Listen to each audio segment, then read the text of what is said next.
come si dice in questi casi, dove io restato, dove eravamo rimasti, perché dopo un anno e mezzo di stop non è facile. E infatti, chiedo scusa, un po'.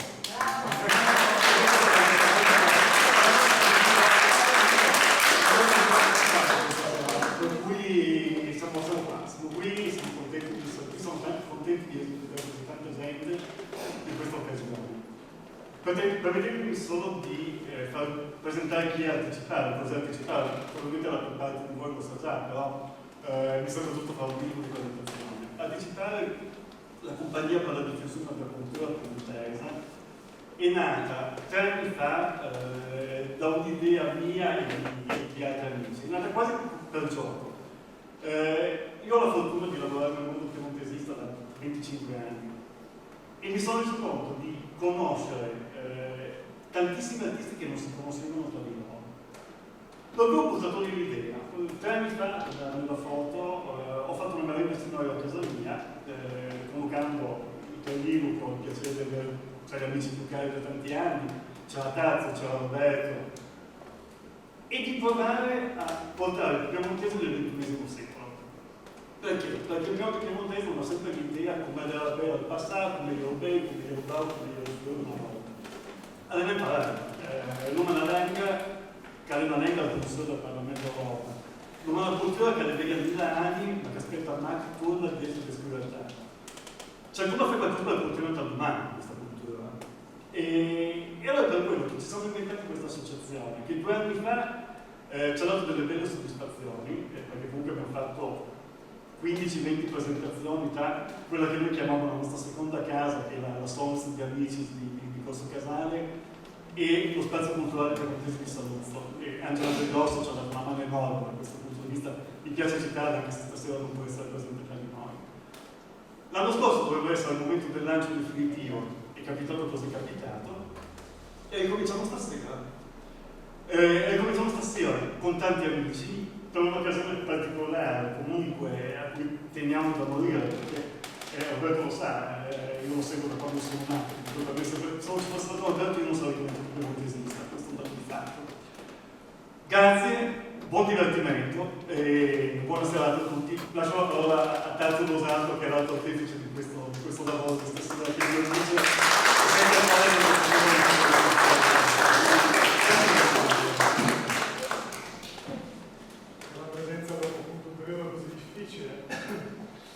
ringrazio per Giorgio, ringrazio Roberto, ringrazio gli amici artisti che questa sera sono con noi. Siamo un po' in ritardo, ci scusiamo, abbiamo dovuto infilarci dopo un altro evento, il soundcheck, eccetera, eccetera. Quanto lo accademico ci vuole, altrimenti non va bene. Esatto.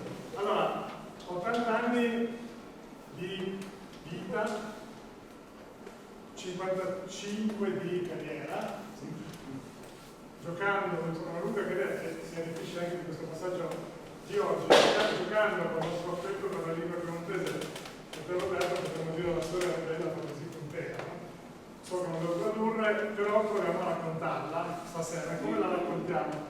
La raccontiamo con un omaggio sostanzialmente di 3 figure di artista. La prima è, che vedrete salire sul palco adesso, è Matteo Ganci. L'abbiamo conosciuto nel 2014 al Circolo dei Lettori, in una serata simile a questa, stavamo celebrando la musica piemontese e il suo futuro. A un certo punto dal palco si alza una mano e noi diciamo cosa succede, una domanda. E questo signore dice: io sono appassionato, sono palermitano, sono venuto a Torino e parlo piemontese, sono innamorato di tutte quelle grazie a Barocco, no? E ha chiesto la chitarra a Gabriele Ferraris, che conduceva quella serata, coraggiosamente, devo dire, l'ha invitato sul palco e lui ci ha sorpreso, ci ha fatto sorridere, è stato molto simpatico, ed era un'amicizia, quindi ci è sembrato naturale richiamarlo questa sera. Poi suoneranno la pecca di Mesciato, altri amici, per chi pensasse che la musica piemontese manca, non lo vedere, sono molto giovani, sono tra l'altro reduci del 2019 da una tournée in Argentina, della quale hanno suonato per i nostri, diciamo, piemontesi, no? che ha riscosso successo, interesse, dunque appunto ci è parso interessante e loro hanno accettato e siamo grati. Loro giovani e poi giovanissimi, tre libri che non hanno bisogno di presentazioni, ma ci fa naturalmente molto piacere averli con noi.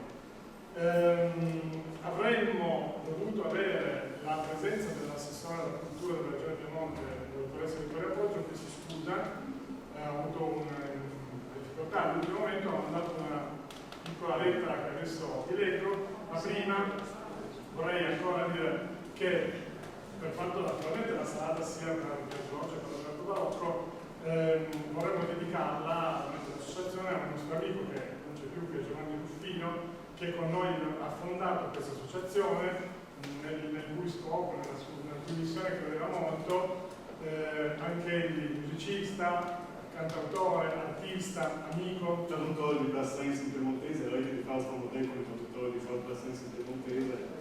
Purtroppo un incidente in montagna ce l'ha portato via l'anno scorso, aveva 53 anni e si estingue anche quello. È una figura che manca, ma che oggi, diciamo, potendoci occupare degli interessi comuni, diciamo, la sentiamo vicina, no? E quindi abbiamo voluto che ci fosse anche lui, diciamo, in questo momento. Dirigiamo di un applauso.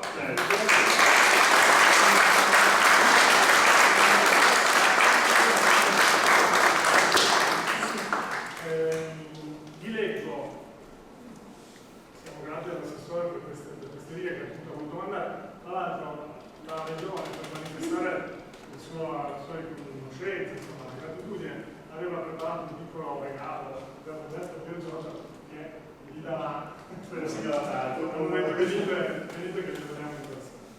Allora l'assessore scrive: celebrare momenti come questo, su cui spicca il traguardo anagrafico di un artista e allo stesso tempo della sua opera lunga 55 anni, consente di cucire sull'unico racconto la ricchezza dell'uomo, il contenuto culturale di cui si è fatto portatore e la storia di noi piemontesi.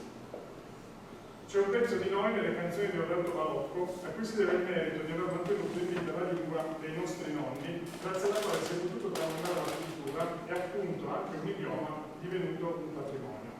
E i patrimoni si conservano. La Regione ha fatto molto in passato e sta facendo nel presente per difendere le nostre ricchezze, il cui valore, ben lungi dall'essere materiale, accende uno sguardo non banale sul futuro, costruito sulla conservazione di tradizioni non omologabili nell'indistinto di lingue e culture globali.